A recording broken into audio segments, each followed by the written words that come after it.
All right, so I'm going to start our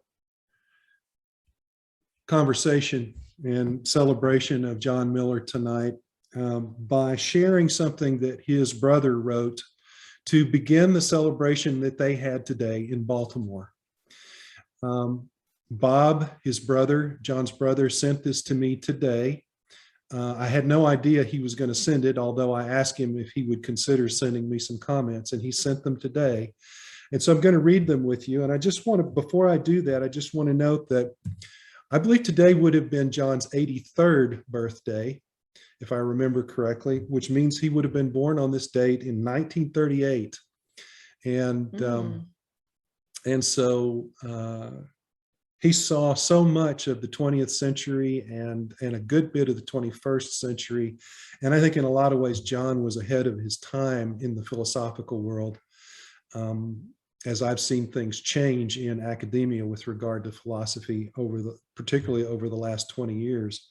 But I'm going to read this tribute now. And once I've done the tribute, then we will take some time for a short meditation. This is John's brother speaking. We've all heard the expression, "He's a man's man," about someone like John Wayne. But my brother was clearly wonderfully a brother's brother. And what do I mean by that? We all know families where the siblings disagree, fight, and even don't speak to each other. Some leave the family completely. That was not the case with John and me. I watch my granddaughters and marvel at the way the younger one, Sophia, copies so much of what her older sister, Olivia, does. And it caused me to reflect on my relationship with Johnny, which is what we often called him. I think I copied an awful lot of what Johnny did. I remember his being with me in the first grade when I stood in the cloakroom crying, begging him not to leave, and Johnny comforting me and assuring me that everything was going to be all right. John went into Scouts and I followed. We learned to play canasta from our grandmother and then bridge, which we played whenever we could get together. And while he was a wonderful brother, we were usually competitive at bridge, and I might add, at any of the games we played. Interestingly, within the past year, he spoke about our relationship, and he commented that part of our great relationship was just having fun. We would make up games to play, even sometimes when we were out to dinner. We would kick field goals with the sugar packets. At Virginia Beach, we created the game Shell Shoe, which was similar to horseshoes, but played with seashells and 2 holes. Several Christmas Eves, after attending the midnight service, we would return home, eat turkey sandwiches, and play bridge until early Christmas morning. We learned to play ping pong on a 4x8 piece of plywood, and we would play for hours in our basement. We played badminton in our backyard. We played and played and played. As we got older and he had more trouble seeing at times, very few times I'd hit the ball or birdie to his blind side to score a sure point. Play was a part of our relationship. He was always a part of our lives. He came to Cape May when Anne and I got engaged. He was my best man and sang at our wedding. He was the godfather for my older son, Bob, attended Bob's bachelor party. For that event, I rented a school bus and we visited several entertainment venues, and thanks to John, we got asked to leave one of them 5 minutes after we arrived because he had made an inappropriate comment to one of the young entertainers. He was most generous. For over 16 years, he kept a book of the donations he made to individual friends and acquaintances. And when asked why he was giving away so much money, he would just shrug and continue what he was doing. One of his colleagues once asked him, "John, why do you need money?" And I think that had a great influence on him.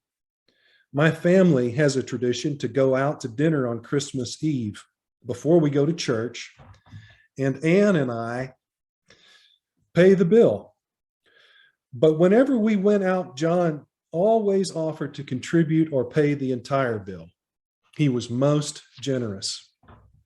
He was a wonderful friend to so many people. He would call on your birthday, call whenever he thought of you, send cards and letters and letters and letters. He was a prolific writer. His letters were entertaining and descriptive and fun to read. Periodically, I would receive a letter describing some philosophical issue he was resolving. But even after reading the letter, often I wasn't exactly sure what he was resolving. He was a dedicated and faithful teacher and took his job very seriously. We would talk about his frustration with students who wouldn't prepare and who would fail even after giving them a preview of the topics which were going to be on the upcoming exam. Several times he was recognized as Teacher of the Year at Hillsborough Community College, where he taught for over 15 years.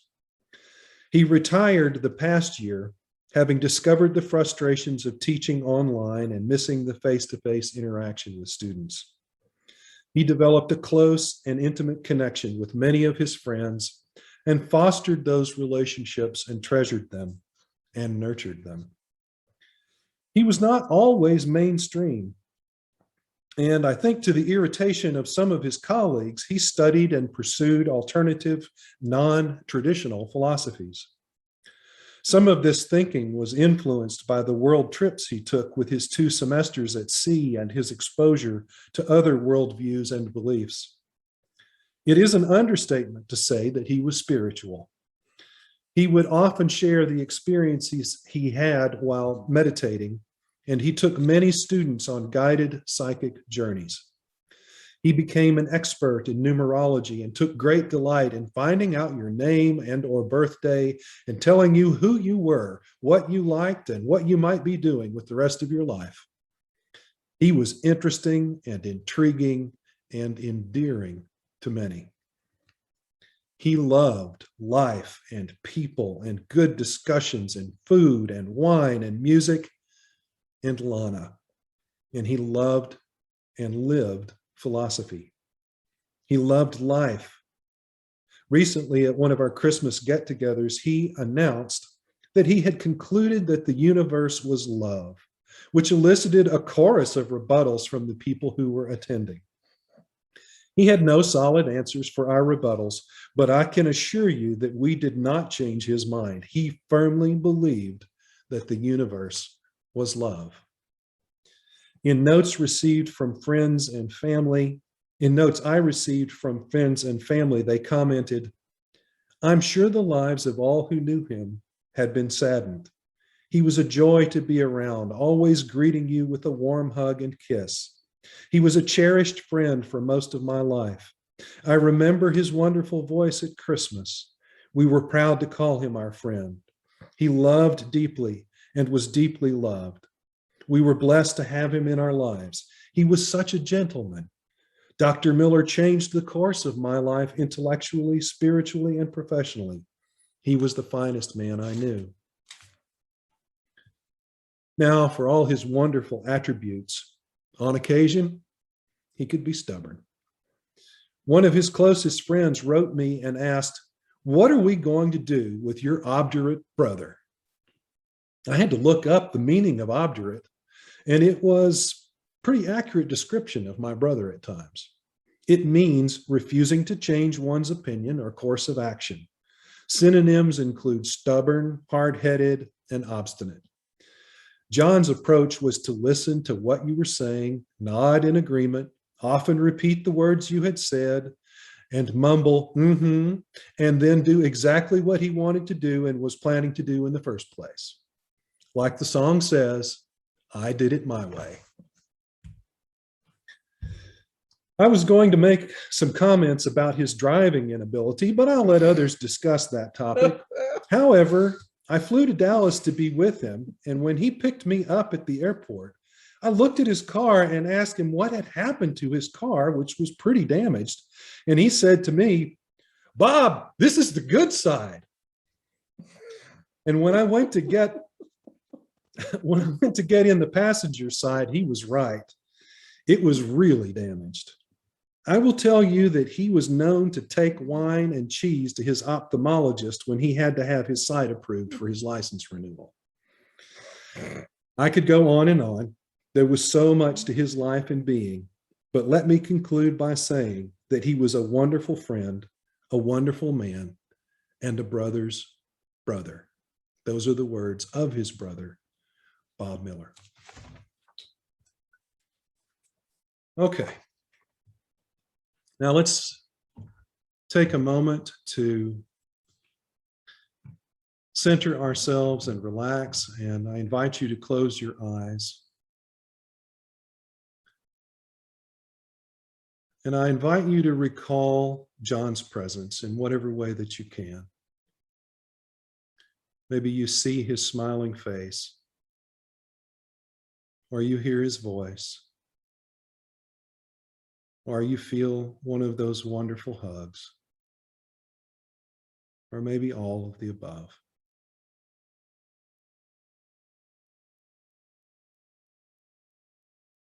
And remember that what John wanted more than anything else in all the world was for everyone to know love.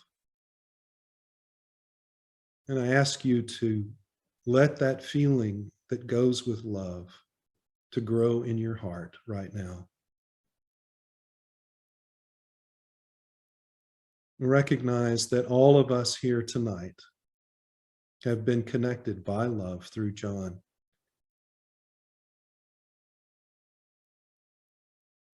And that it is love speaking through each of us to everyone else here tonight,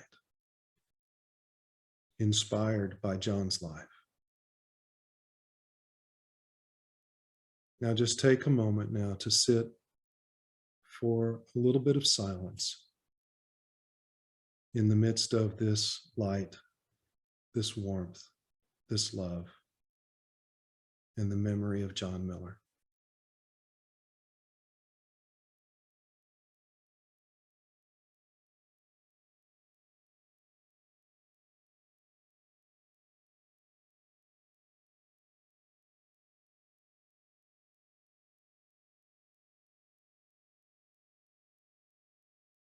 Thank you. Okay. Let's see here.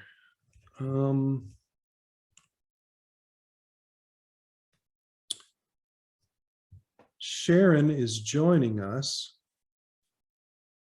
and I'm wondering if that's Sharon Kennedy, who was going to be one of our introducers of one of the music pieces tonight. I'm hoping it is. It seems like it's taking her a while to connect. So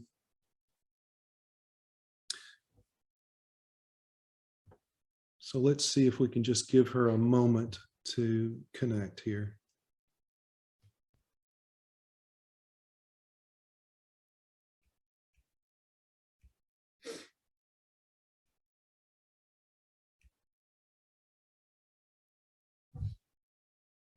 Okay. I've asked Susan to, in Sharon Kennedy's absence, to introduce the next thing in our agenda, which is the song Danny Boy, sung by John. Susan? Hi, everybody. I'm glad everybody is here to talk and reminisce and remember John. And I met John as a student of his, and I guess it was probably around 1988 or something around there. And if you knew John at all for any length of time, you quickly knew that he loved music. He loved the performing arts. He liked to go to the opera, to the theater, and he also liked to sing himself.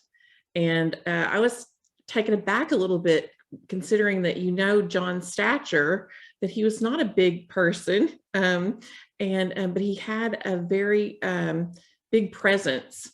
and that included his voice and his singing voice, and it was nice to hear John, whether it was talking about something that he has written or for him to sing. And so here we have John singing Danny Boy. All right.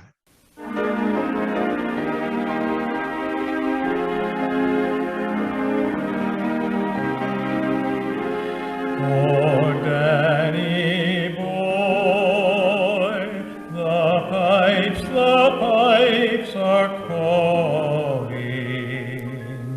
from glen to glen and down the mountainside.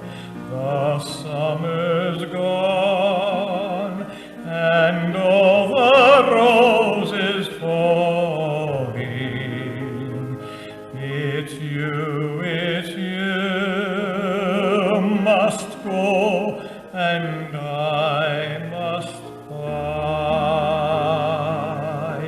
But come ye back when the summer's in the meadow, or when the valley's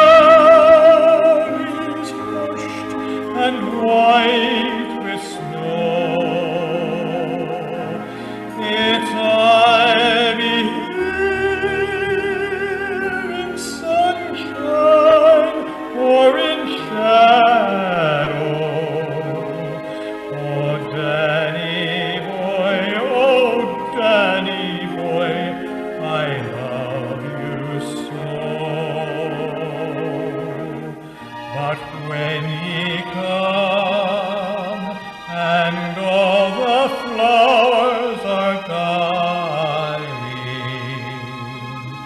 if I be dead, as dead I well may be, you'll come and find the place where I am lying, and kneel and say an Ave there for me, and I shall hear though soft you tread above me, and all my grave will warm a sweet honey. For you will bend and tell me that you love me, and I shall rest in peace until you come to me.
I can see by the looks on faces that you did get to hear that, and I'm glad that you did. All right. So one of the things that I just felt like I heard John saying to me as I was trying to plan for this celebration was he really wanted to speak through some of us tonight in reading excerpts from his autobiographical essay, The Inward Journey. And I've asked several people to help us with that. We're going to do 3 readings from that essay. Then we'll take a musical break and do 3 more readings before our next piece of music. And I've asked Deborah McDermott to be our first reader tonight. So Deborah, if you're ready, let me find you on the list here so I can make sure you're unmuted, or you can unmute yourself. I should be unmuted. It looks Yes, like you I are. am. All right. So this is the first of the excerpts from The Inward Journey, an autobiographical essay by Dr. Miller. The ancient wisdom tradition holds that life is a journey from darkness to light, from ignorance to knowledge and truth, from death to life eternal. If, with love, we seek beauty, truth, and goodness, we will come to love these and find, in the end, wisdom. We are what we love. We become what we love as well. Many are the paths to the goal, variously described as enlightenment, salvation, union with God, bliss and peace, moksha or liberation, heaven, nirvana, and so on. For some, it is the path of beauty, music, art, sculpture, architecture, and painting. For others, it is a path of goodness, reverence, patience, loving service, and similar states and acts. But for many of us, the path leads to truth. Mine was such a path. My journey toward truth, which eventually led me to the ancient wisdom traditions and the sacred esoteric teachings of the world's great religions and philosophies, began when I was yet a boy with the desire to understand. It was my encounters with suffering that were most significant in the beginning of my odyssey.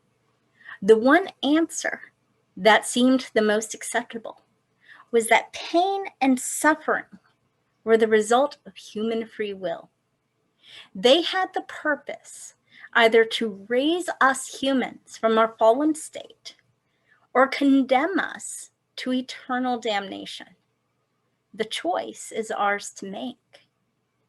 By grace, we can turn pain and suffering into strength or condemnation. Agony cannot be denied, but it can be employed. Sometimes God allows pain to remain even in our deepest faith. It took but a summer for this position of faith to weaken before the onslaught of my uncertainty and doubt. My mind was too strong, my intellectual integrity too great to rest comfortably on this faith. I wanted to know. I demanded to understand. So it was that in the fall of my sophomore year, I experienced an agonizing dark night in which I had to know. I relinquished the faith of my childhood to my reason. It was not traumatic, for the seeds of the decision had long been sown. I continued to seek, however, but now my odyssey led me to reasons for agnosticism or atheism, to reasoned attacks on simple faith, and to intellectual excursions into the weakness, the absurdities, and nonsense of the propositions accepted as true by religious believers.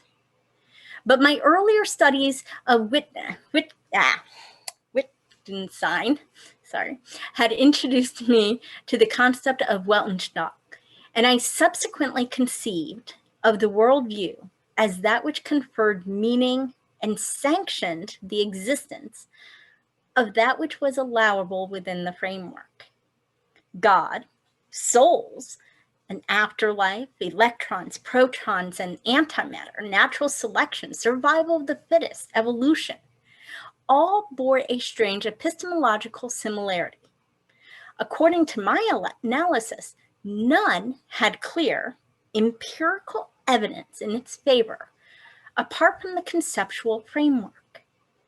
And each worldview contained fundamental assumptions expressed in what I called first-order principles, propositions in accordance with which the evidence was construed. There was, both in religion and in science, a circularity of ascertaining and interpreting the evidence. Thus, my intellectual excursions led me, an atheist at the time, to a remarkable, yet undesired, intellectually warranted conclusion. The fundamental claims of both science and religion, at least as regards their falsification, which is the supposed criterion for cognitive meaning, bore a striking logical similarity.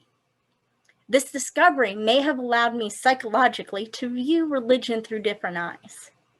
If both science and religion construed evidence such that their central and essential first-order principles could not be falsified by empirical evidence, then it was not a matter of reason, intellect, evidence, or logic, but rather of choice, which worldview an individual would accept. Thank you, Deborah. Now I'd like to ask Randy to speak for John. I'm going to unmute you, Randy. Or I'm trying to. There you go. There we go. All Can right. you hear me now? Yes. So what was it in the early 70s that led me into Western esoteric philosophy? My searching for understanding had led me to reject religion. But rejection is not neutral. It depends upon that against which one is reacting. An antithesis depends on a thesis. Rather than extricating myself from the Judeo-Christian Weltanschauung, I was still dependent upon it. Intellectual and psychological freedom is not found in denial. Beyond the duality of acceptance or rejection, thesis and antithesis lies the unity of synthesis. The discovery of this was the occasion for an immediate intellectual conversion. What happened on a night in the fall of 1972 was memorable. I had been invited to attend a lecture in the home of a metaphysical teacher in Dallas. Unable to now find my notes of that evening, I can only recall the subject of the talk that night: reincarnation and karma, and the conceptual framework in which these dual doctrines can be justified and made intelligible. This was my initiation into esoteric philosophy in this life, for I was listened to the speaker. As I listened to the speaker, I find myself transfixed. Before me was being unveiled a system which made sense out of virtually every philosopher and thinker, and every system of thought with which I was familiar, and for which I felt a deep appreciation. No longer were ideas and insights of various philosophers and their systems separate and isolated conceptions. Now they were united in a worldview that gave me strength to each perspective, yet gave to each, without altering or reducing its view to another, a place and a constant structure. That made sense out of diverse understandings of the greatest intellects. I was content for about a month with my new intellectual understanding. While the metaphysical group with which I had now associated myself was meditating, I would go out on the roof and sit under the stars with the teacher's husband. But very soon my desire to know deepened. I desired to have the experiences that would confirm or disconfirm my new worldview. No worries. I'll read the last part. Thank you. So the book that most fascinated me as a child was the novel The Last Days of Pompeii by Sir Edward G.E. Bulwer Lytton. It was written in 1834, a member of the esoteric order of the Golden Dawn. His novel tells of a largely Greek colony just outside Naples, Italy, and is set in the period just preceding the eruption of Mount Vesuvius in 17 AD. Was it coincidence that I was enchanted by that setting? Perhaps not. Theosophy, the problem of evil, particularly natural evil, continued to bother me unusually, even after I accepted the twin doctrines of karma and reincarnation. The day after the great earthquake that struck Mexico City, and which took some 10,000 lives, I was lecturing on the problem of evil to an introduction to philosophy class. All of a sudden, I had what seemed like a flashback to the days of Pompeii. Then I realized why I had been so vexed in this life by this issue of evil, specifically natural evil. In high school, I studied Latin. In college, another year of Latin, 4 years of Greek and philosophy. It never occurred to me to ask why I had those interests. It was not until 1969, after receiving my PhD in philosophy, that I traveled to England, where I met a famous medium, Estelle Roberts, who told me that I had an Egyptian guide. Several years later, my metaphysical teacher in Dallas said that my spiritual master was Pythagoras. Pythagoras was the only Greek philosopher who wore the Egyptian headdress. Was it Pythagoras whom Estelle Roberts had seen when she did her reading for me? Pythagoras had set up his esoteric school at Crotona, Italy. When I had traveled to Athens and to Italy, I had felt uncannily at home. Shortly after being introduced to Western esoteric ideas, I began to teach its spiritual metaphysics as well as meditation through community courses offered through North Texas State University. In my first class was a woman named Phyllis, who insisted that I meet her Pythagorean numerologist. I studied privately with the numerologist Marie Norris for about a year. I spent the summer of 1974 at Naropa Institute, a Tibetan Buddhist center that had just opened that summer in Boulder, Colorado. Before I left for Naropa, I was given a technique for blending with my spiritual master, Pythagoras. Every afternoon, I would go into meditation for an hour or longer, and every time I would see with my inner eye the master. But he was never alone. There were always 5 masters standing in a semicircle. I recognized instantly, I recognized 4 intuitively: Plato, Plotinus, Orpheus, and of course, Pythagoras. Excuse me. The 5th was unfamiliar to me. When I returned to Dallas at the end of the summer, I took my spiritual teacher and her husband out for dinner. I began to tell her of my experience, that whenever I went into meditation, I would see there were 5 masters. She said, interrupting me, and then she proceeded to confirm the 4 whom I knew and said the 5th was Apollonius. It would be 5 years later before I would have another exceptional experience with my master. The year earlier, I had come across a quote attributed to Pythagoras: "Time is the soul of the world." Since I revered and respected this Samian sage, I desired very much to know what that saying meant. I reflected on it, puzzled over it, but somehow could not grasp its meaning. Time is the soul of the world. What could that mean? One night, I lay down on my bed, placed a pad of paper and pen on the nightstand, turned off the light, went into meditation, and called Pythagoras. "What does this mean?" I inquired. Almost instantly, I was filled with ecstasy. Entire paragraphs of understanding and insight poured into my consciousness. I came out of meditation and sat up, turned on the light and wrote, then turned off the light and entered back into meditation, back and forth, transcribing what I was given. I went in and out of meditation for over an hour. I was ecstatic and noetic. I was given that night of comprehension that makes sense of prophecies, psychic predictions, seeing into the past and the future, and how before we incarnate, we are given a life script, which can be read astrologically or numerologically, and that gives form to our lives. Time exists within eternity, and it is merely, though no mere feat, the focusing of one's consciousness that accounts for what we call past, present, and future. And many mystics attest time exists within God's eternal present. Okay, and we're going to take that musical break.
The Hermetic tradition states that energy follows thought.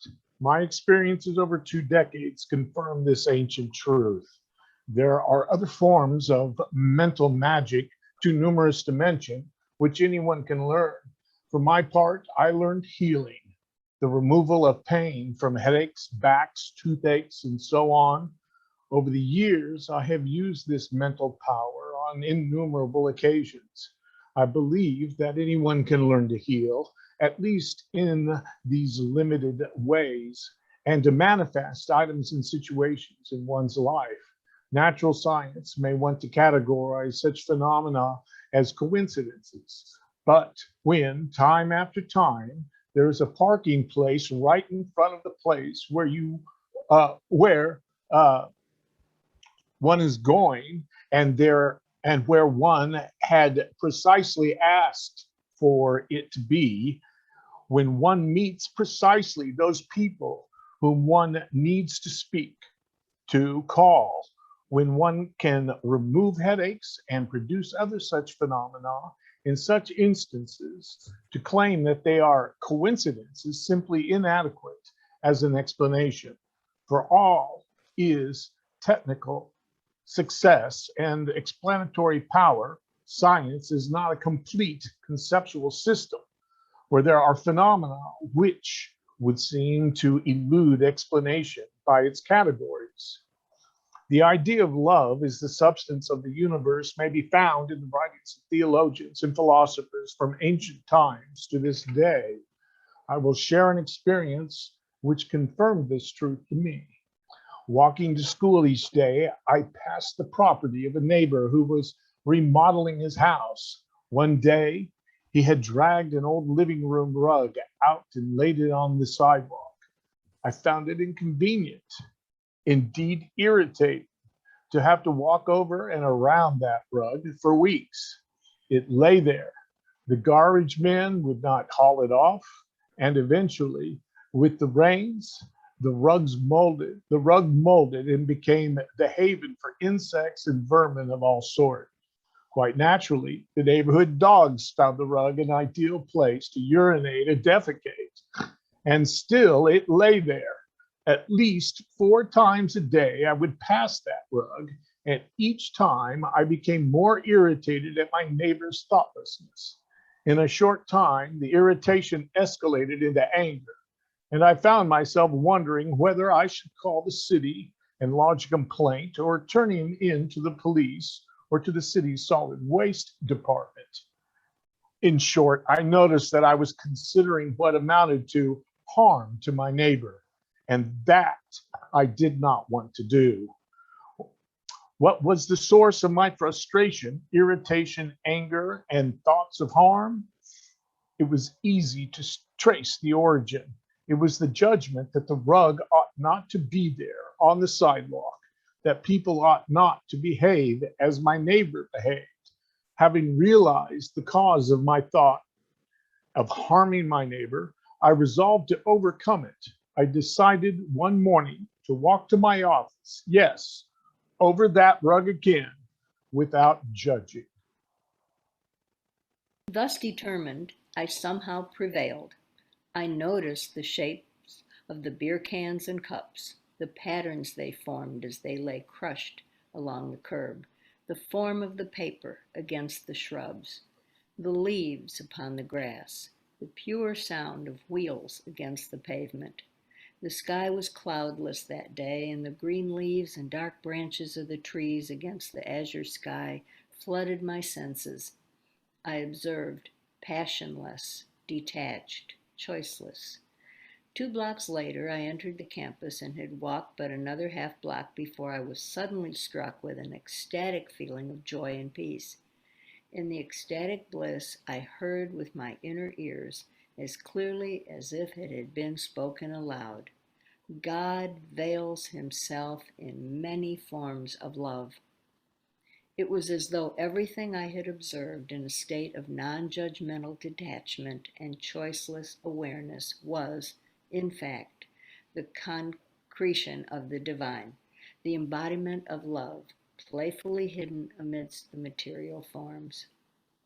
If everything is the expression, indeed the very substance of love, then human nature too must essentially be love. I have experienced tastes of this essence in many forms, in many of the various forms of meditation I have practiced, and I feel certain that my experiences are not different from those of others who meditate regularly and deeply. Also, in a technique known as rebirthing, where one breathes oneself into one's own core and essence, I had encountered a center, which is love. Love is the nature of the soul. It is this level or depth which we must reach or experience or unveil to experience our essential nature. Sometimes one is simply given an experience of this essence. Let me share one such occasion. I was watching a performance of Man of La Mancha at North Texas State University. I had seen this musical many times before.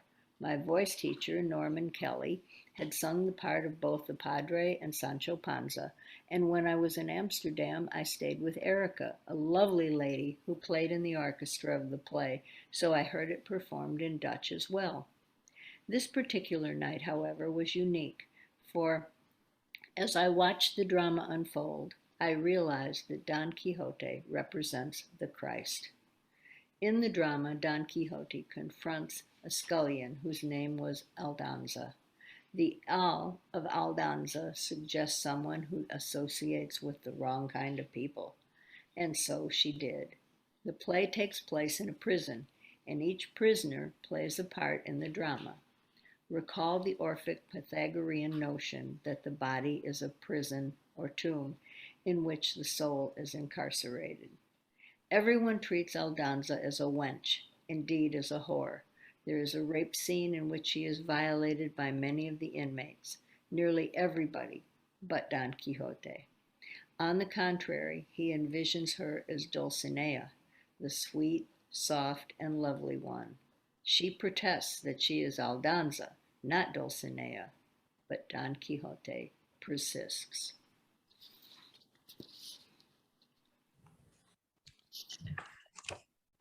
At the end of the play, Don Quixote lies dying on his deathbed. He neither remembers anything nor recognizes anyone from his past. Aldonza comes to his bedside. Will he remember her? She is desperate, forlorn, alone. Her soul cries for salvation. Will Don Quixote remember her? No. She stands at his bedside in tears. Please, please recognize me. Please remember me, she pleads. Don Quixote shakes his head. I am sorry. I do not know you. In desperation, she cries, please remember me. I am Dulcinea. Hearing that name, Don Quixote's memory awakens. He does remember. He does recognize her, but not as Aldonza, for Aldonza is not real, but it is Dulcinea, the beauty and truth of her nature as love, that he responds. He meets her cry for love with his recognition of her as love. His vision is the vision of the Christ, of soul for soul, of God for man.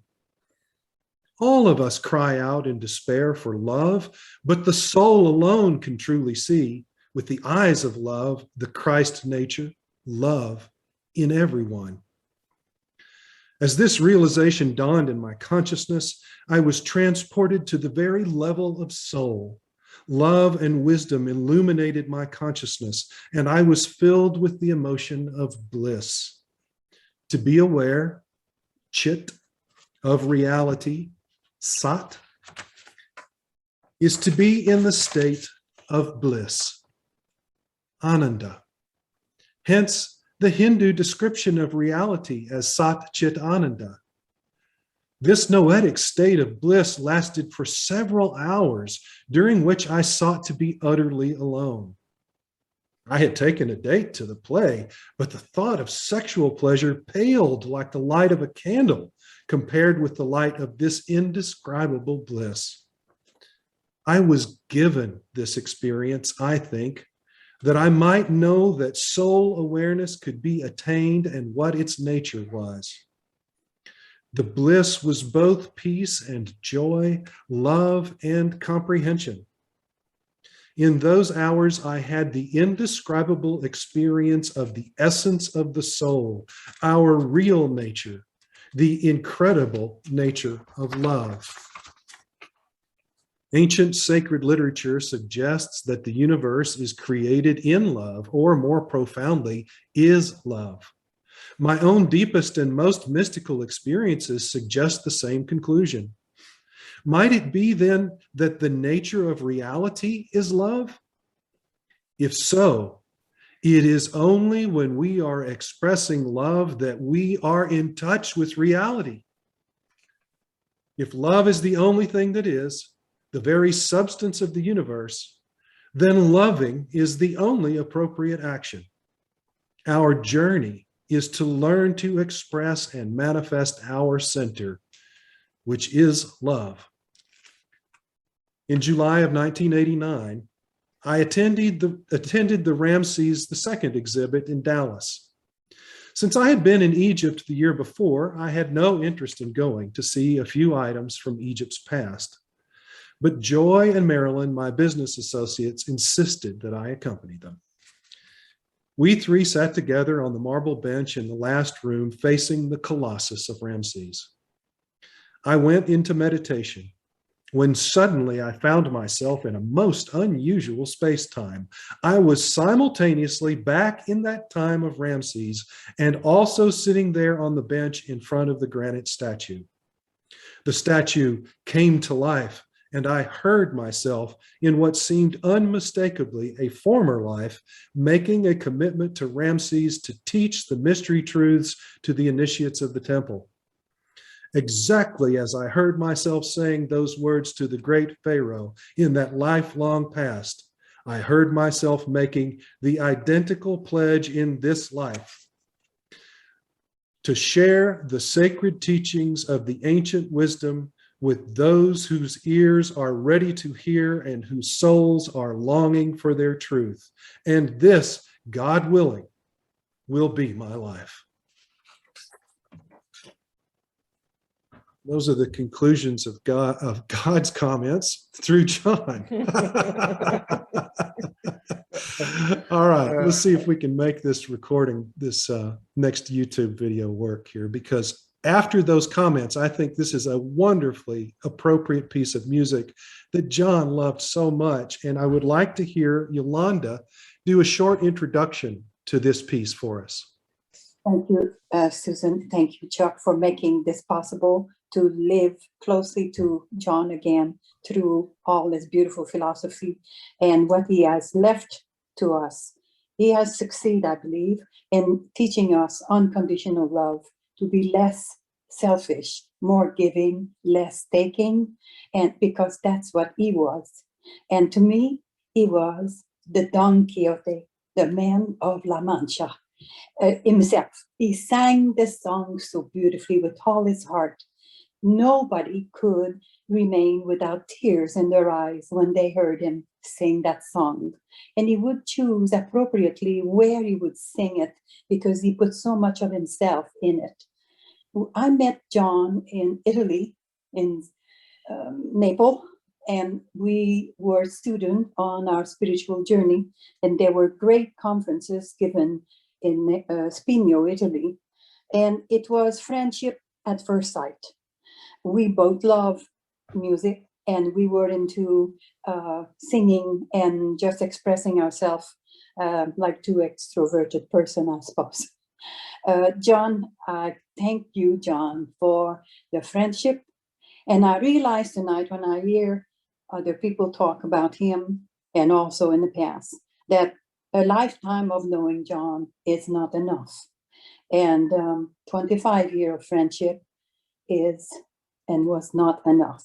So I am sad to have lost him, yet I know that he will be there to receive us when we go into the other realm.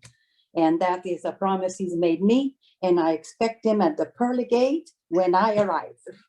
So that being said, we added joke, and you know, he was a trickster sometime, and he liked to laugh. And when we were younger, I said, John, don't you think if a person arrive at 80, it's sufficient on planet Earth, and 80 should be the cutoff, 80 years and off the planet and to other realm? He says, yeah, I think you have a right.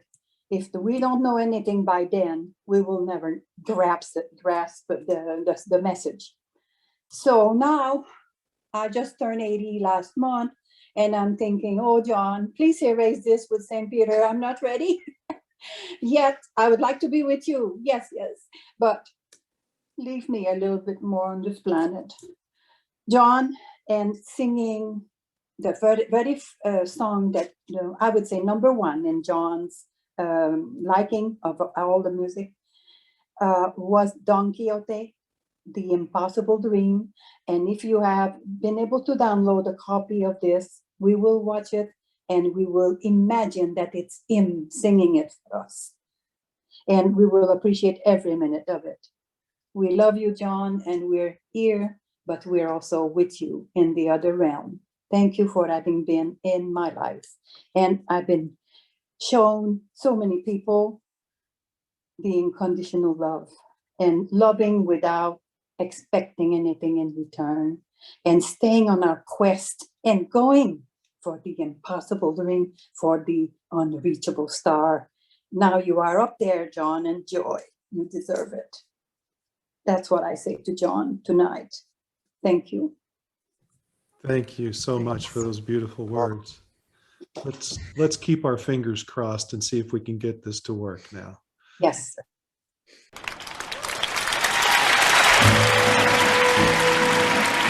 Quest? What does that mean, quest? It is the mission of each true knight.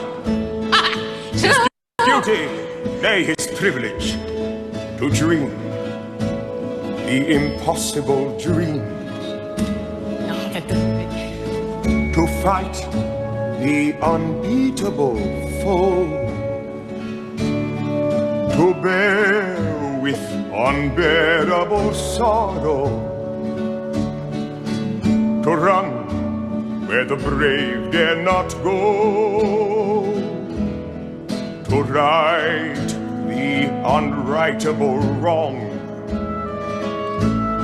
to love pure and chaste from afar, to try when your arms are too weary, to reach the unreachable star. This is my quest, to follow that star, no matter how hopeless, no matter how far, to fight for the right without question or pause, to be willing to march into hell for a heavenly cause. And I know if I'll only be true to this glorious quest, that my heart will lie peaceful and calm when I'm laid to my rest, and the world will be better for this. That one man, scorned and covered with scars, still strove with his last ounce of courage to reach the unreachable stars. This is my quest, to follow that star, no matter how hopeless, no matter how far, to fight for the right without question or pause, to be willing to march into hell for a heavenly cause. And I know if I'll only be true to this glorious quest, that my heart will lie peaceful and calm when I'm laid to my rest, and the world will be better for this. That one man, scorned and covered with scars, still strove with his last ounce of courage to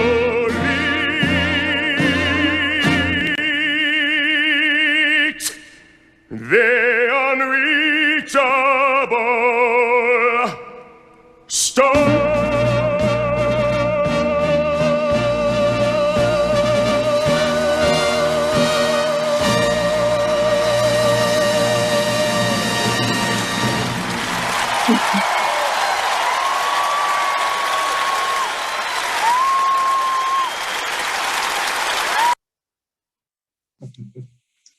Wasn't that lovely? Yeah, that was Yes. beautiful. You did a good job. Thank you, sweetheart. Susan. Okay, so now Thank we have a time for personal reminiscences and tributes, and I've asked 3 people to kind of kick us off here. I'd like Flo to go first, and then Amber, and then after Amber, Mac. And then after Mac, we can just kind of have a round robin here, and anybody who wants to speak can speak, and we can talk to each other if we like, whatever seems natural and fitting for a while, and then we'll finish up with another piece of music and a closing meditation. So Flo, if you would, please. Okay, thank you. Hello, everybody. My name is Flo, and I've known, like many of you, I've known Dr. John Miller via UNT, my alma mater. And I wrote this piece, and I don't have to reiterate, because you'll see how I got to know John, and how John and I have maintained a decade, many decades long friendship. So I wrote this. If you remember, we had our terrible snow. Some of us call them Snowmageddon, or end of the world snow. So I wrote this. I think it was just shortly after John passed, so about a month and a half, 6 weeks. So I named this piece "The Cave Leader and My Life Mentor, Dr. John Miller."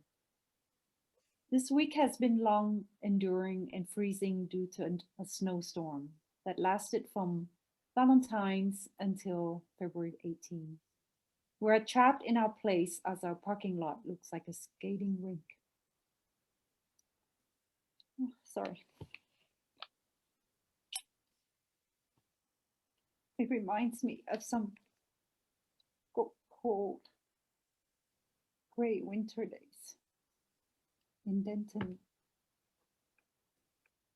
As a student at UNT, when I had to walk a mile from campus to my apartment and to the computer lab,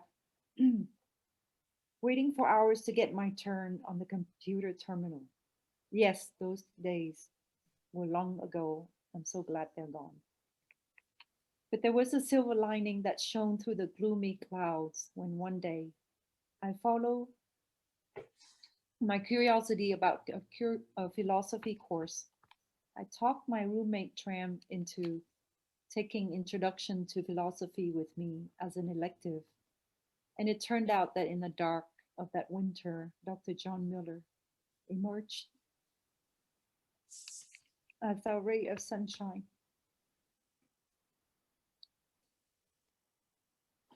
Normally, he would stutter when you talk to him one-on-one. But when he gave his lectures, he would close his eyes, and then, as if in a trance, he would talk fluidly without notes, without any stammering at all. He would share with us the enlightenment of the ancient teachings of Plato and Socrates. It was as if he was channeling the spirit of those philosophers. Looking back, Dr. Miller was the most important reason why I attended UNT, besides getting a computer science degree. After transferring to Denton for my freshman year in UCLA, I so missed the sunny LA and my friends there. The philosophy classes with Dr. Miller kept me going. On top of his obvious passion for sharing philosophy, he had an amazing way to make us learn. Once, he made us reenact the allegory of the cave by Plato. And through his unusual approach, I immediately got what he wanted us to understand and appreciate. We had to sit enchained in a dark cave of ignorance. And then, in order to break free, one of us had to have the courage to break the chains, to have the audacity to get up, to have the strength to walk into the light. We had to trust each other. We had to follow one another. We had to walk very slowly. We had to shield our eyes because the light of truth was way too blinding. It was easier when we walked out of the cave into the light, 2 by 2. For me, there were two aspects of Dr. Miller. Not only he was my spiritual teacher, he was also my cave leader. He led me out of the cave of fear. After graduating from UNT, I started working with EDS, at EDS, founded by Ross Perot, a little man with big ears. The first year was too much fun too much fun for us as they retrained us young and dumb college graduates. I say dumb because our brains were stuffed with knowledge that was not necessarily practical for our jobs there at all. Then, as part of my final training phase, I was assigned to a large financial client, and everything was just turning to gray. The cubicle were gray, the halls were gray, the chairs were a darker gray, and most of the gray suited engineers would rather look at their shoes than saying hi to me. My assignment was vague, and my leader then had no clue. I hated the work and the environment. At 26, I was having a midlife crisis. So I started going through my mental Rolodex, looking for someone who could help me make sense out of all of this. And suddenly I remember Dr. Miller and his colorful post-class party and how warm he was toward me and all of his students. He was the only professor at UNT who showed that he cared for us as human beings. So I reached out to him and we would meet once a week at Pat Colonna's, too bad she's not here tonight, yoga class, and he taught me meditation. Sometime we had dinner together nearby after yoga. And as always, I asked him all sorts of questions about Jesus and Buddha and God, life, death, my purpose in life, etc. One time I asked him, what do you think Buddha's doing right now? So by then he was a little bit annoyed and he answered, well, how the hell would I know? And then we both burst out laughing. Later on, I came to realize that I did not have to know everything about the universe and how it worked, that I could go through anything in life with the love and support of such a strong friend as John. In the years since that time, we stay in touch, exchanging birthday cards and holiday cards. He came to my home. My mom would cook us Vietnamese food. And of course, he would give my mom and my sisters a numerology reading. Unfortunately, some years later, he moved to Florida because things did not work out between him and the Department of Philosophy at UNT. John moved to Tampa and left most of us ex-students and friends, missing his most caring and unconventional ways of teaching and sharing about philosophy, meditation, numerology, and yoga, etc. I could really go on and on about my 40-year plus mentor-menteeship and friendship with John. But to summarize it all, John was about extraordinary sharing of knowledge, of love, of being engaged in helping people.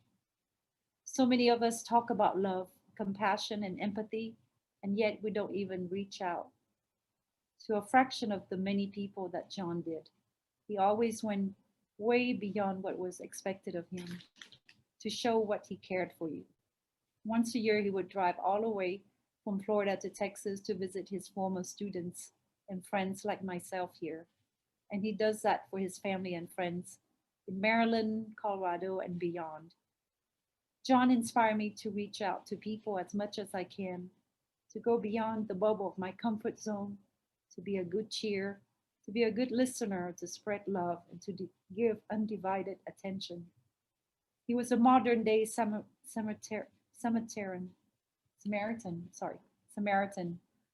a trailblazer into the unknown, and a loving father that I never had. John not only loved, but he also demonstrated love in so many ways, writing essays and sending them out, driving across states to visit, to call, to share his most recent revelation.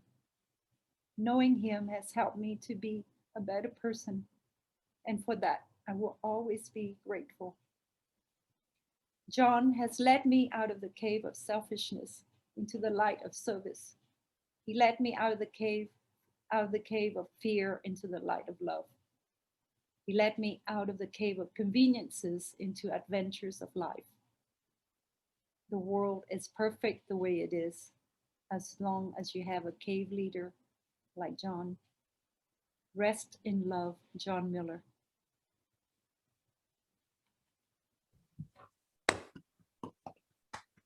That was beautiful. Thank you. That was beautiful. Okay. Amber. Flo, I don't even know if I can read after you. That was just so incredible and moving. And thank you for that. And thank you for everyone who's reading tonight.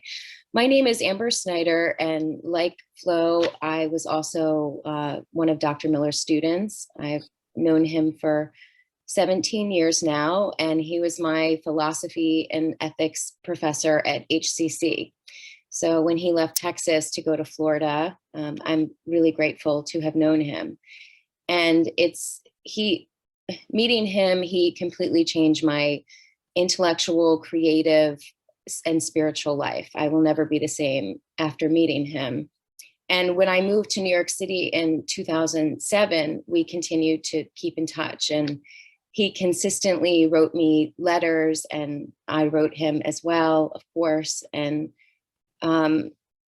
he always remembered my birthday. And that's something that was brought up. I think his brother mentioned that as well. And no matter how far away he was, he always encouraged me. He always encouraged my work. And I would not be where I am professionally or spiritually if it weren't for him. And to say I loved him was an understatement. As many of you have already spoken about,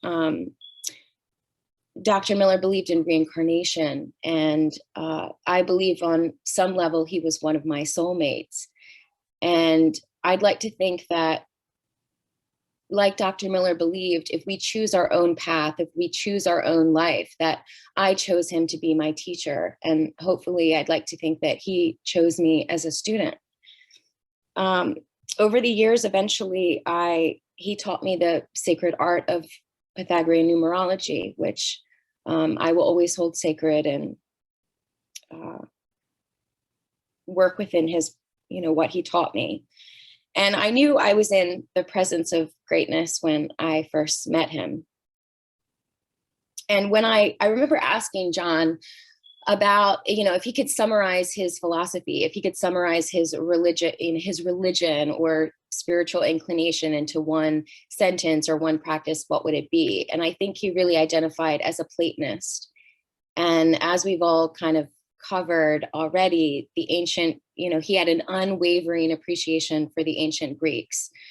And he also spoke of his spiritual masters, like in the essay that was read earlier this evening, which was beautiful. Thank you so much. It was incredible to hear that. Those spiritual masters were also ancient philosophers and ancient Greeks.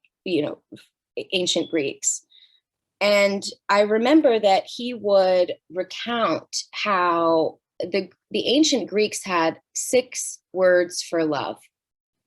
And in the English language, we have 1. And that's something that I think about all the time, because he would bring it up all the time, but I think about that a lot. How is it possible to encapsulate all the varieties and nuances and the complexities of the nature of love in one word? So I just wanted to bring up 3 of the different types of love. Eros is one, which, if we're either lucky or cursed enough to know, is that kind of rapture-filled, desire-filled, passionate, irrational kind of love. And the Greeks called it a form of madness. And then there was philia, which means friendship. And that love is the kind of love that develops over time. It develops concern. It's about sacrifice. It's about loyalty. And I think that that's the kind of love we've all experienced with John. And the third type of love that I wanted to bring up is agape. And agape means selfless love for all. It's about family. It's about loving strangers. It's about loving the world. It's that pulsating kind of love. It's that love that's found in meditation. It's the love that's found in meta kindness practices that he taught, that he practiced. And some call it the root of empathy itself. And I believe that John was the embodiment of agape love. He not only practiced it, but he embodied it. And with that said, I wanted to read a short excerpt from the symposium. And I want to say just a couple words about that to transition. He told me once that he went on a silent meditation retreat. I think it was maybe 2 or 3 weeks. Someone can probably correct me if they know the story too. But anyway, he went on the silent meditation retreat and he took one book with him. And it was Plato's Symposium. And he spent the entire time meditating in silence on this book. And for those of you who know, Plato's Symposium is all about the nature of love. And it's essentially about a bunch of really incredibly brilliant guys sitting around a long lingering supper, drinking copious amounts of wine and trying to outwit each other about their speeches on the nature of love. What is it? And of course, Socrates comes in and outwits everyone and blows everyone else's speeches out of the water. And to me, Dr. Miller was a modern day Socrates in that way. And I think for all of his students and all of his colleagues, that's who he was. He was the living embodiment of agape, and he was Socrates. But I encourage you all, if you haven't read the full text, it's very short, to read it and get to Socrates. But I'm going to read an excerpt from Agathon, whose name actually, for those of you who are interested, means good, noble, and moral. So just a short clip. Everyone turns into a poet, even though a stranger to the muses before, when he is touched by love. We may take this as evidence that love is a good composer in broadly every type of artistic production, because you can't give someone else what you don't have, or teach someone what you don't know yourself. Certainly, as regards to the production of living things, who will deny that it is by love's skill that all living things come into being and are produced? So it seems to me, Phaedrus, that love is himself supreme in beauty and excellence and is responsible for similar qualities in others. I feel moved to express this in verse and say that he is the one who makes peace among humankind and windless calm at sea, rest for the winds and sleep for those distressed. Love drains us of enstrainment and fills us with familiarity, causing us to come together in all shared gatherings like this, and acting our leader in festival, chorus, and sacrifice. He includes mildness and excludes wildness. He is generous of goodwill and ungenerous of ill will. He is gracious and kindly, gazed on by the wise, admired by the gods, craved by those denied him, treasured by those enjoying him, father of luxury, elegance, delicacy, grace, desire, longing, careful for good people, careless of bad people. In trouble, in terror, in longing, in discourse, he is the best helmsman, marine, comrade, rescuer. For the whole company of gods and humans, most beautiful and best of leaders, every man should follow him singing beautiful hymns of praise, sharing the songs he sings to charm the mind of every god and human. There is my speech, Phaedrus, he said, my dedication to the god. It combines entertainment with a degree of seriousness as far as I can manage. And with that, I just want to raise a toast to Dr. Miller. And just as Yolanda so beautifully said, I hope you have reached the unreachable star. So cheers to him.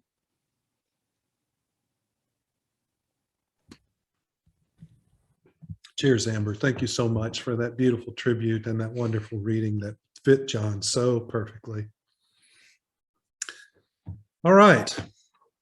Our third person kicking things off is Mac McDivitt. And I really wanted Mac to talk because he has a different tone to strike about John. And I thought that might be a good idea at this point, because I knew that Flo and Amber were going to touch our hearts so much, but I think Mac is going to touch our hearts too, but in a different way. In a different way, indeed. Yes. Yeah, some of you obviously know John as your prof or mentor. Others perhaps as colleagues. But the John Miller I knew was John the competitor, and he was a fierce competitor.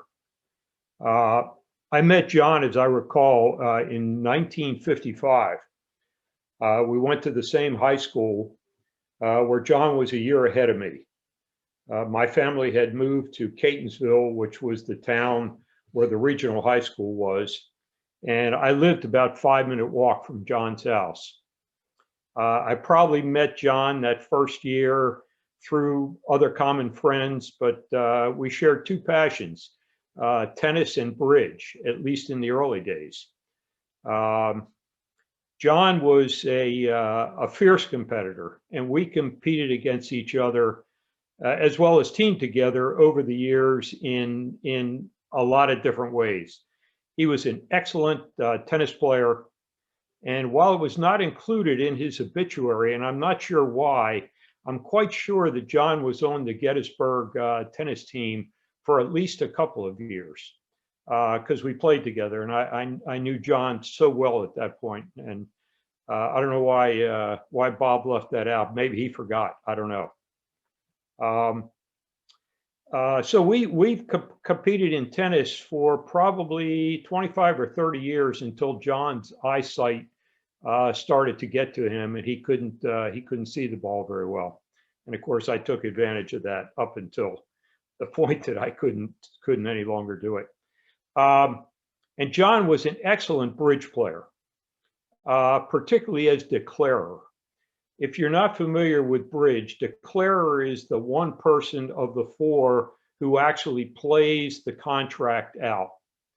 And to be really good as a declarer, you have to remember what everyone has bid and every card that has been played.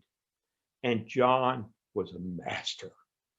He was so good. And his partner was the dummy. They call him the dummy. And I was happy when I was the dummy because I knew John could carry the ball as declarer, which he did often. I have, but can't find a photo of John and three others of us playing bridge. I think it was in 1957, but it may have been later.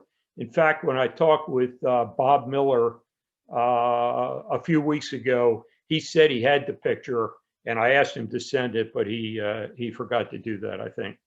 Anyway, I don't have it. But these same four guys, starting in high school, have played bridge for the past 65 years.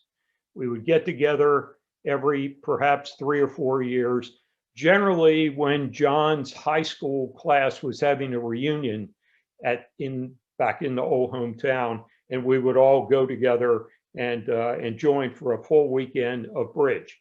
We'd play bridge for 12 hours a day, believe it or not, and break for things like horseshoes and other competitive games. But it was a fierce competitive nature for an awful long time. And our last game was about 4 years ago. I'm not sure exactly when it was, but I think it was about 4 years ago. And it was memorable in that the other three guys all had eye problems. John's eye problems were legendary. The other ones had temporary eye problems. But at that particular time, none of them could see well enough to see what cards were being played. Excuse me. and had to ask me which cards were being played. It was a lot of fun. We had a great weekend, lots of laughter and camaraderie. Another example of John, the competitor, took place about 8 years ago when we went to St. Pete Beach.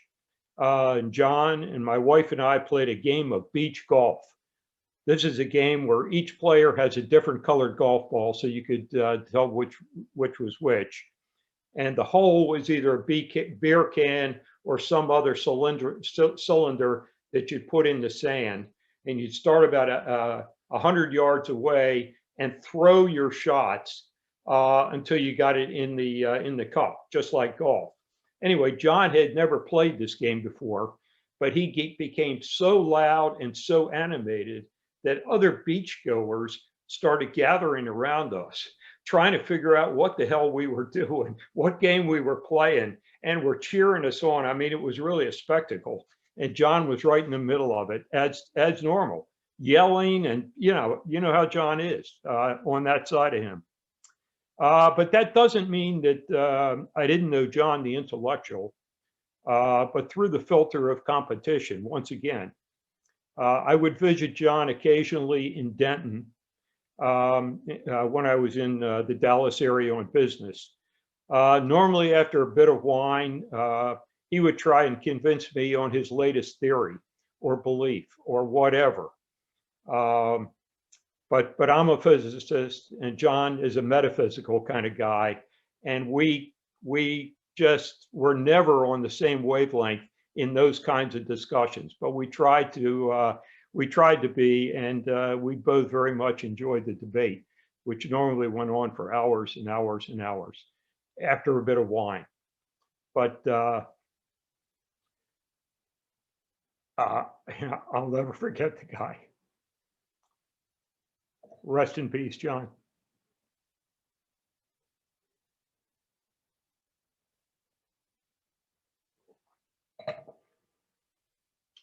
That's it. Thank you so much, Mac. I really appreciate your perspective on John, and to know him as long as you have known him and to have seen his development as a human being the way that you have. It's just a wonderful gift, and thank you for sharing that with us. Sure.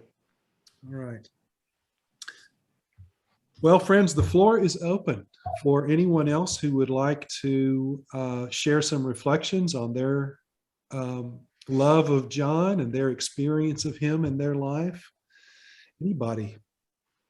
Well, my name's Louise. I live in Denton, and I'm kind of surprised I'm the only, I think I'm the only person on the Zoom call or the Zoom thing that lives in Denton. A lot of people love him here, and I think they maybe got the times mixed up, but I knew him through my husband, Ben Griffith, who's known him for 50 years. And it's this is a treasure, and I want to thank you both and everyone who's contributed to this. But one thing I want to show you that my husband, I hope you can see it. I'll read it because you may not be able to see it. This is John. And these are all philosophers that Ben made this picture, this composite picture, and I'll read what Ben wrote. Here's to John Miller, a man of reason who blossomed early in the season. He's turned many young faces to question the many myths of man's invention and to change the direction of the slothful mind's dead end affection. So here's to John Miller, who teaches, not preaches, the outer limits of man's reaches. That's wonderful. Yeah. That is fantastic. Yeah. And I'll always think of the magic carpet now. Instead of an ugly rug full of dog doo-doo, I'll think of it as a magic carpet.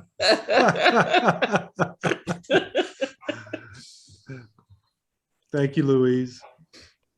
I would like to say that I've known John since the NTPA, North Texas Parapsychology Association. And this was early in, I guess, the 1980s. And I met him through Charlie Cook, who was an astrologer, and I was apprenticing with him at the time. And we used to do psychic fairs together, and that's how I met John, because he was doing numerology. And later in my life, after that, I decided to go back to school, and I went to North Texas, and I of course took his class, took several of his classes, and I would, he was the one that introduced me to the Iliad and the Odyssey and all the Greek philosophers. And so at the time, then I wrote a paper about correlating the Iliad with, and that book with the astrological houses. And he thought it was great. He wanted me to present it, and I was an artist. And so I ended up just kind of going to, instead, I ended up getting my degrees in and my master's in fine arts. And so years and years and years of knowing John. We went to New Orleans together once. We hung out together. We were like soul friends. And I have so many of his writings that I wanted to share with you. However, I just got back from a vacation, and I didn't know this was going to happen. So I have to say that eventually I will take some of these writings and letters and everything that I have from him and share them with everybody, because they were fantastic. He was a fantastic friend of mine. And if you know friendship, I mean, we've been through everything for over 40 years, and it's just like friends. And that is the best that I can say about him, because he was a friend. And I appreciate this, and I appreciate that I was invited to this. And I have known him. The last time I saw him, unfortunately, yes, I went to some of the Denton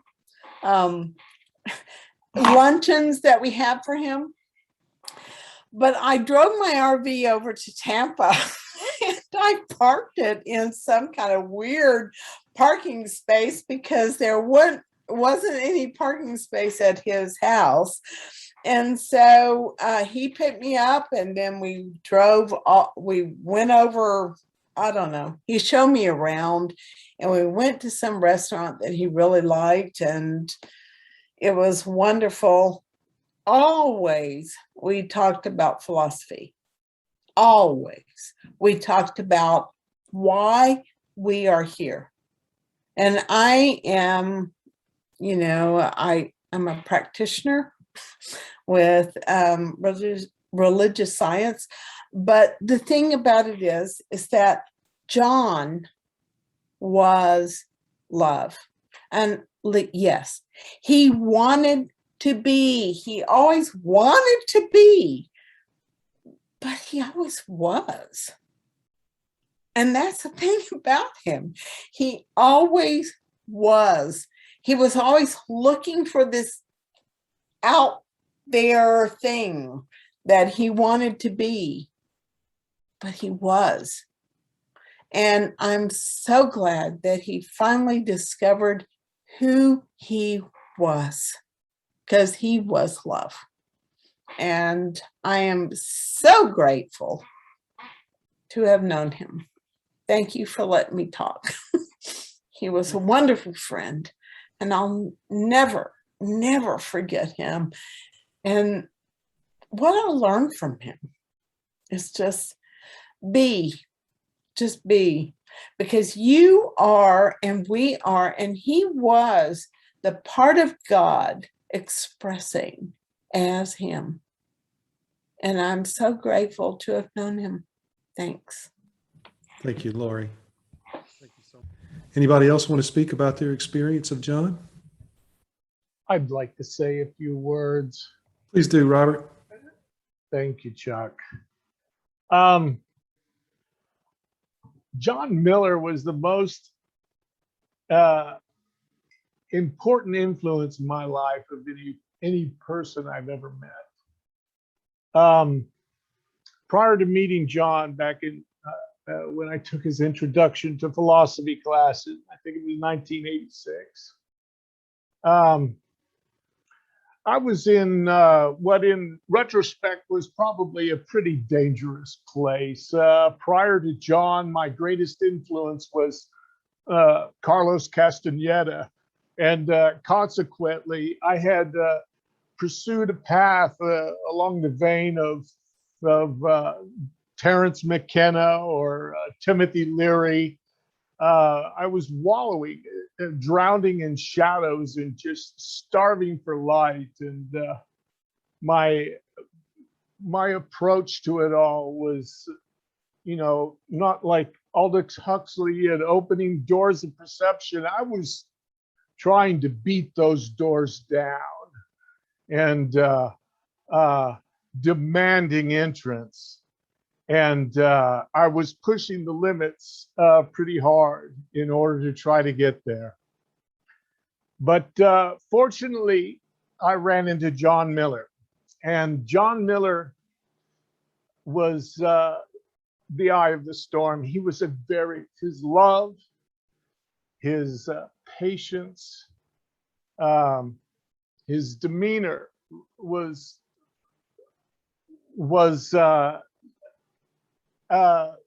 contagious.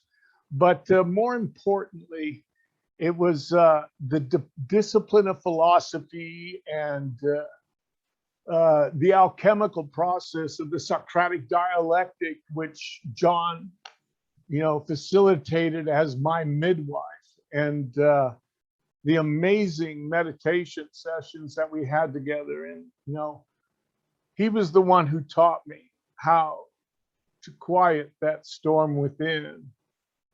And that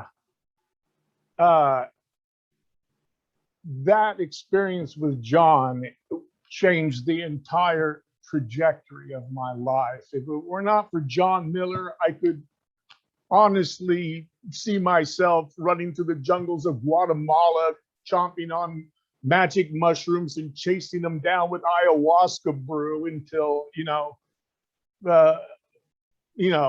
until I died of exposure in the jungle or something. Who knows? But I was definitely on the wrong trajectory. And I can tell you, John has always been the love of John, and my love for John has cemented an eternal connection that may have been there before, but it certainly will always be there now. And Chuck, I remember when you told me that when John had passed away, I felt so sad and I felt so much loss. And but I can honestly tell you that the amount of synchronicities that have been happening in my life within the past few months, answers to questions. You know me, Chuck. I've been asking these ridiculous questions all my life, and trying to make sense of all this madness, and trying to put into some sort of cognizant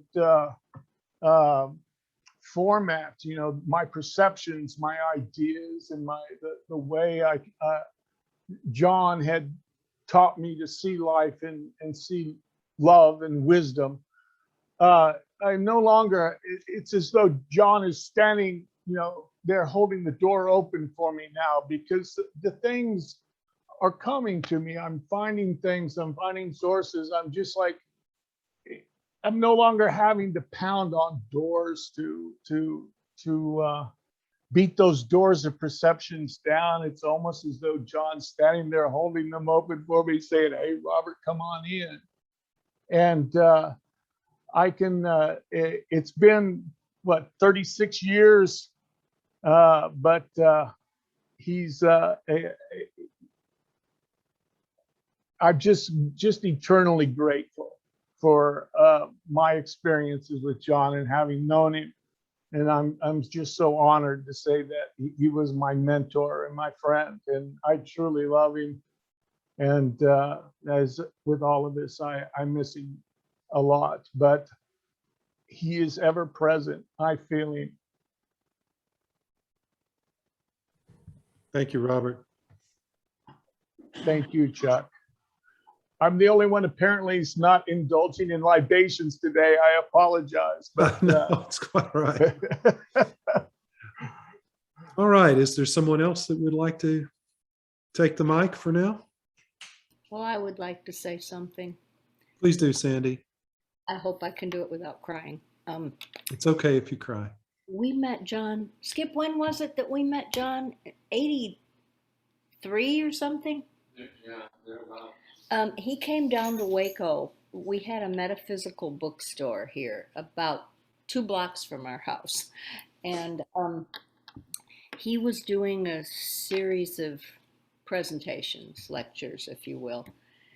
But after the first one, we just clicked and he became a friend, and he came over for dinner when he would drive down from Denton to Waco.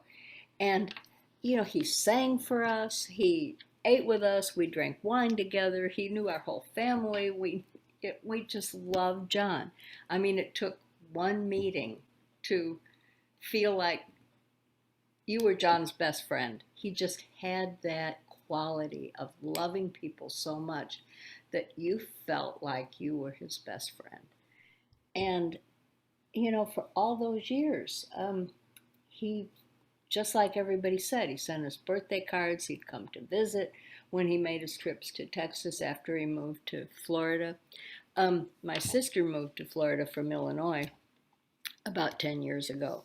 And so one time when I flew into Tampa, she lives in Sarasota, to see her, I met John and we had lunch. It was so wonderful. And then one time my sister was diagnosed with stage 4 cancer, but she miraculously is in remission or doesn't have it.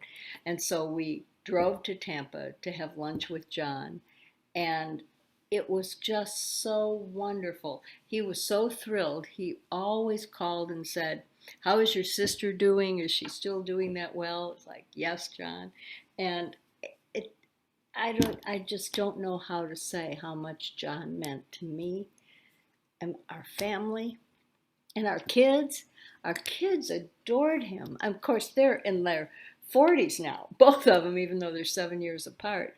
But they just, you couldn't meet John and not love him. And, you know, I know he was a wonderful tennis player in his younger days, but he'd come to Waco. And I remember the last time he played tennis, he was playing in his Birkenstocks and his socks and his shorts. And he just was so cute, but he was really having trouble hitting the ball in his Birkenstocks. I mean, you know, those are not exactly tennis shoes. But we just always had such a wonderful time with John. And I did not know he passed away. My sister actually found that on the internet somehow. She was doing something, it was all during COVID, and she called and she said, "Please tell me this isn't our John." And I said, "Oh, I don't know anything about that." And, you know, sure enough, it was our John. And I just miss him a whole lot, and he's just meant a whole lot to our family. He was never our teacher, you know, like all of you are students of his. He just was our wonderful friend, and I miss him. That's all. Thank you, Sandy. That was a beautiful remembrance to share with us. And I think we all miss him incredibly. We've still got a few people who haven't had an opportunity to say anything. If they would like to, we've got some time left. So I just want to give that opportunity out there. Well, Chuck, I'd just like to say I'm enjoying hearing everybody's talking about Dr. Miller. Thank you, Randy. Yes. Yeah, it's really nice, isn't it? Oh yes, I mean, he was a big influence on my life, from especially introducing me to Marie Norris and numerology, yes, which I'm deeply into this today. So I can see he's affected everybody's life in a very positive way. Yes, very much so. And I know how many people learned numerology from John and how important that teaching of his was. And I'm so glad that we're going to be able to help maintain the papers and so on that he wrote and be able to share those. We're going to be working on all of that in a website. I want to tell a story. Just a little short story about an experience I had with John one time. It's just a funny story. So let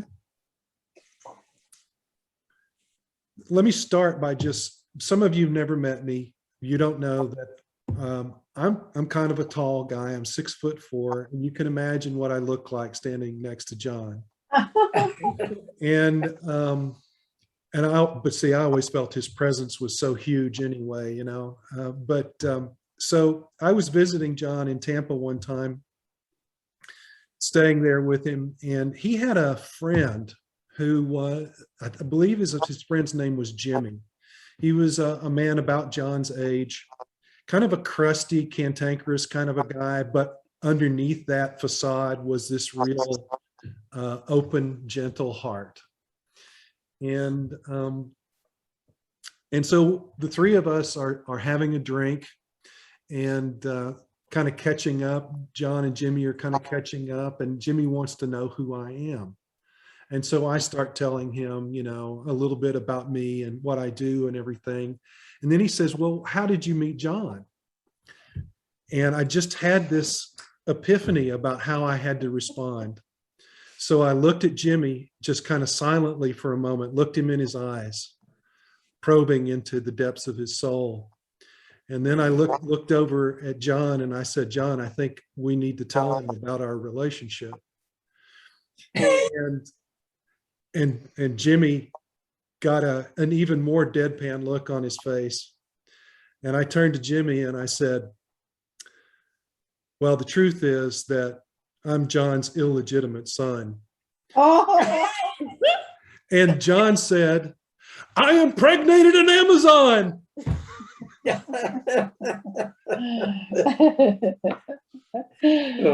Yeah, it was fun. And at that point, Jimmy said, well, I think I know when my leg is being pulled. So that's the story that I wanted to share with you. Yes, I want to say something. How do I do that? Mute? No? You're on. Oh, now you're muted. You muted yourself. Now you're John was a beautiful person. He may have been short, but he was all there. He had beautiful hands, and I'm not surprised that he would hold his card and know what he was doing. He was very smart, very clever. He was also like a big baby. We went to a lot of concerts and conferences and a lot of music, especially operas. And he would sit, and towards the end, he could contain himself. And even sometimes I had to say, shh. He was singing along with the tenor. And you're not to do that, John. And I would say, no, stop it. And at the end, he would get up like a spring, bravo. And he was out of his body. He was so excitable. So another thing that he would do after a meal, Oh, he loved his food. Oh, delicious food. Yum, yum, yum, yum. And again, he would go, oh, bravo, bravo, man. Thank you, thank you, thank you. And so loud and make such a fuss in the restaurant that sometimes I was embarrassed. I would say, John, sit. They must know that they have prepared the best food in the world. And then he had to engage with the waiter. That could take a long time. And I had to sit and he would question the waiter about his life and his spiritual journey and if he believed in this and that. And it was unbelievable. He will reach so many people that now I guess we all know here tonight that he never married because he didn't have time to get married. And a wife would have been so jealous if she would have had no time at all from him. He was too busy with all of us. Sending beautiful card, keeping in touch. He knew like everybody in the family. We have a picture at the beginning of the post where he's in a little convertible with my daughter crossing a bridge and saying, this is the most beautiful day of my life. I've never been so happy. And he's rising from his seat. She says, John, stay down. We're on a tiny little car. She had a tiny little sport car. And he was enthusiastic.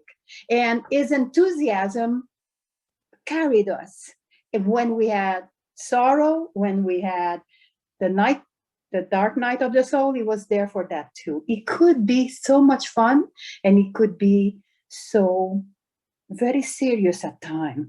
And making a joke with John, you never knew if he got it, yes or no, yes or no. And then he would light up and say, oh my God, that was funny. I gave birth to an Amazon or something crazy. So he was a lot of fun. He was loved and cherished and he will be missed. But what he gave us will never be forgotten. And I, like everybody else, say goodbye to John. And I thank you, everybody, to share how wonderful he was. He was a tiger in Chinese astrology. Yes, he was competitive. And we didn't always see that side of him, but he was competitive in many ways. And always his mind was working and ticking and planning.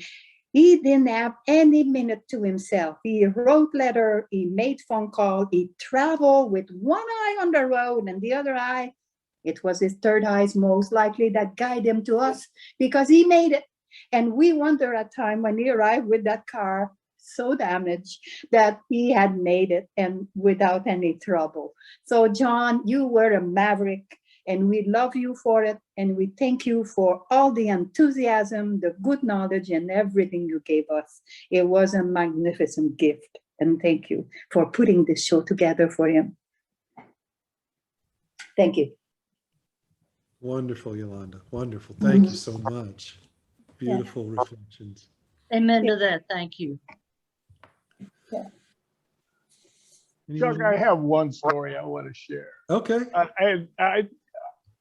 I don't know if you remember this, but there was a day that you, I, and John went to have lunch at the, what was it, the Ramatai restaurant across, just right across from the campus there. I used to love those peanut egg rolls that they served over there. And after lunch, we were stepping out of the office, and there were some storm clouds in the office, up in the skies, and all. And just as we were stepping out, there was just this brilliant peal of lightning that struck across the street, and this thunderous clap of lightning. And I looked up into the heavens and said, "Ha! You missed me again!" And right after that, a very second rip of lightning came down that was even closer than the one before. And I looked over at John, and his eyes were like as big as saucers. It was like he was thinking, oh my God, God's just firing for effect. He's starting to dial in on Robert here, and he's starting to step off to the side, get his distance. I don't think John ever went to lunch with me again after that.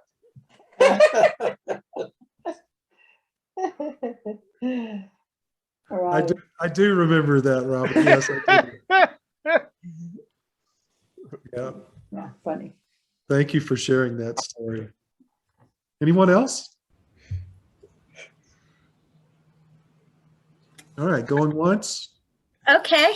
I am very slowly. I've had a couple things get away. Going through folders of John's writings and what John used for teaching and random letters and writings and all types of stuff. I think I've probably known John the least number of years of anyone here. Met him in 2009. Started learning numerology in 2014 or 15. I think 15. That sounds right.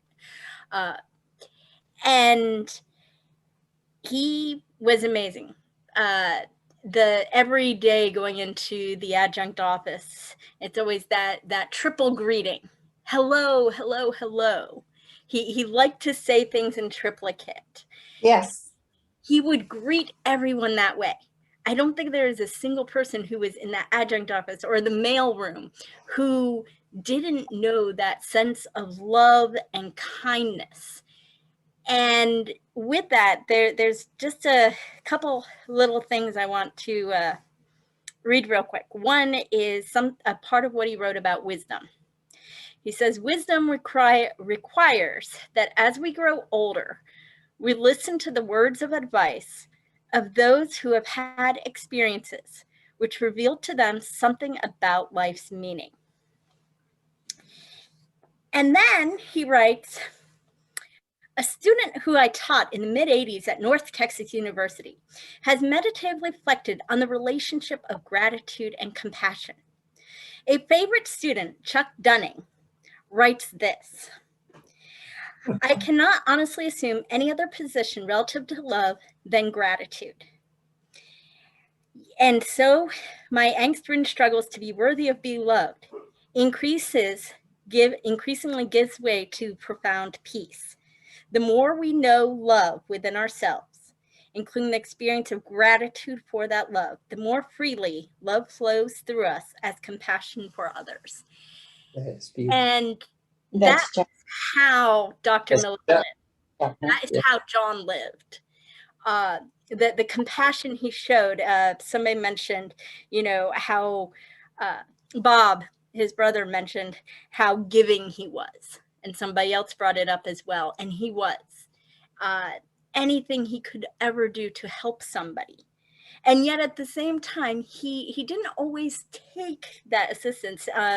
Speaking of cars breaking down, there was many a time he said, no, I have to go on the bus because there's a woman who, if I see her, I have something I need to give her. So he would turn down a ride because he wanted to try and catch somebody who he had ran into one time so that he could give something to this person. He would be like that. And he would say how, you've met these people before. And so one other little thing that he has, that he gives his students as in his philosophy course, is actually written by one Amber Snyder. And she writes, when we open our eyes and see all the evidence that the world is giving us for our own preexistence, for divine nature, we ultimately live our lives differently, spending our time more wisely and developing better habits, values, and morals. We will hold sacred our inclination toward people and things, as we know that they are of another time and are dear to our very soul. He touched people in so many ways. And I think as Amber mentioned, that idea that it was meant to be that we would meet the person, John Miller, that whether he was a friend, somebody we competed with at bridge or tennis, or a colleague, a teacher, a friend, that it was in some way known before, somebody who we will know and others will know. Yeah. And also he brought us all together, which is what is truly magical about I think how, Chuck, thank you so much for bringing us all together in this way. I found out haphazardly. My Christmas card was returned, and I was actually away. I was traveling abroad at the time, and my neighbor contacted me and said, "Hey, you have a letter pushed under your door, which is never good in New York City, for people to know you're away." And I got in touch with Chuck, and he brought everyone together in this incredible way. And I think that Dr. Miller wanted us all to be in this group. And I think that this is a really, it's just incredible that he brought us all together in some weird way. So I hope that we all keep in touch as well, because we chose each other too, in some way. We just don't know why or how or what yet, but that's all I wanted to say really quickly. Sorry, Deborah. No reason, no apology. That was it, and that is so true. It was bringing us all together. It was that message from Chuck. It was first the message from Randy, who introduced me to Chuck, because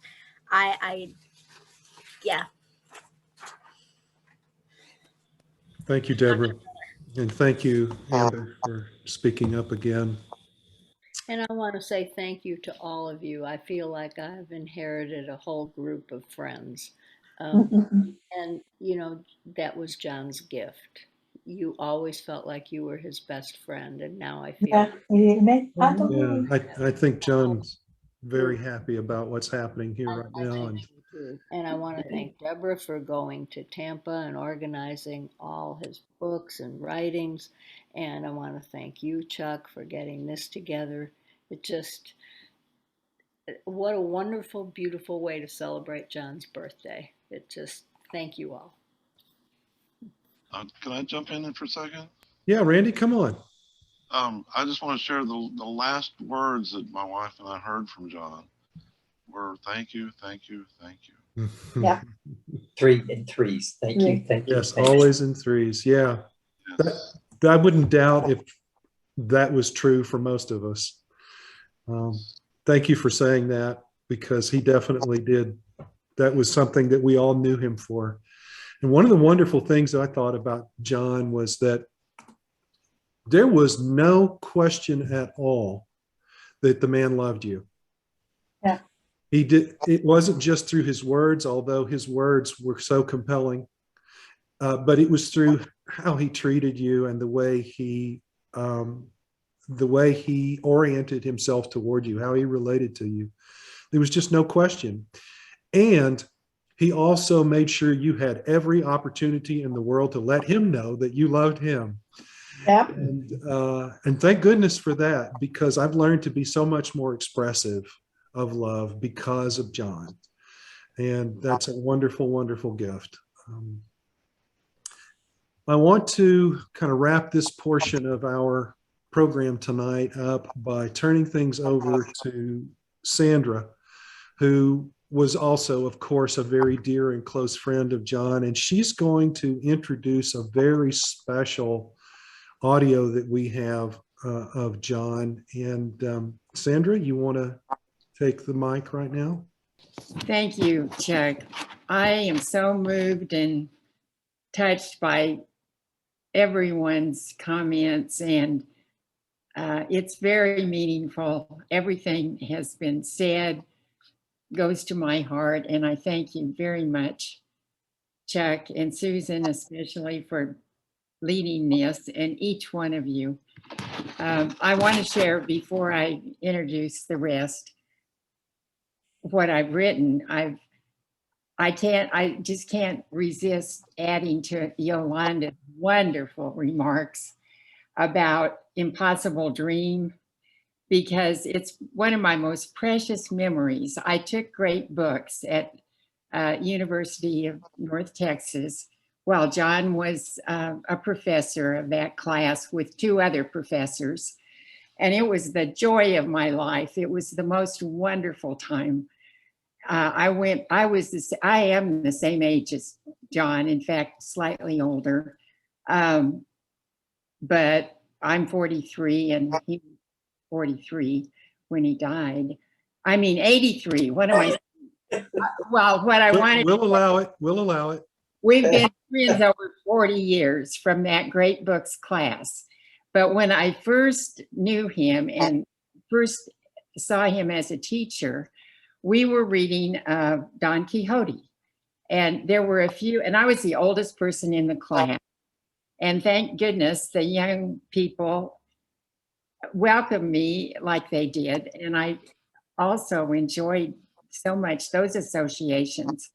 But some of us had gone back to the seminar room that we had class in after dinner to study for an upcoming exam. And here it was nighttime and the whole big building was deserted and we were in this seminar room and suddenly John walked in. And of course, at that time, he was just my esteemed professor, but he was so surprised to find us there and asked what we were doing. And of course, studying Don Quixote. Well, John spontaneously broke in. He just sang the most beautiful rendition of Impossible Dream to us. And it was the most memorable thing, one of the most memorable things in my entire life. I'll never forget that. And so indicative of his generous spirit.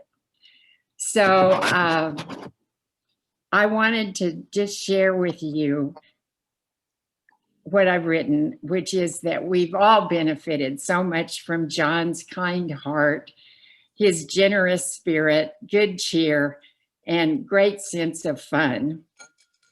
Has anyone ever taken more delight in his friends? Has anyone ever been more appreciative and more encouraging? Many people were blessed by John. He often put the needs of others, as you've talked about, he put the needs of others above his own. I asked him about it once, well, more than once. I worried about him sometimes and questioned some of the things. And he told me that he was inspired by the Bible verse in Matthew 25, which says, "Whatever you did for one of the least of these brothers and sisters of mine, you did for me." Matthew 25 also lists ways to express this redeeming love. "For I was hungry, and you gave me something to eat. I was thirsty, and you gave me something to drink. I was a stranger, and you invited me in. I was sick, and you looked after me. I was in prison, and you came to visit me."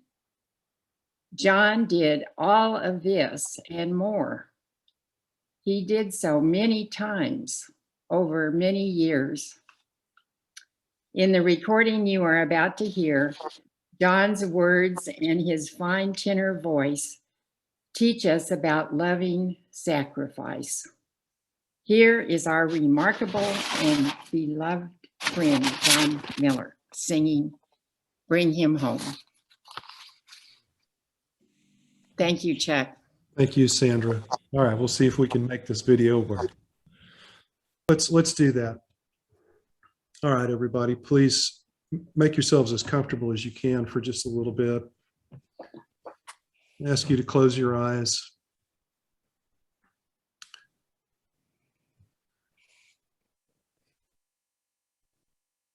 I want you to reflect on all that we have just been through and the love that we have shared with each other and the memories, the reflections, the feelings that we have expressed with each other. And recall again John's presence here, whether it's seeing him with you or feeling his presence or hearing his voice.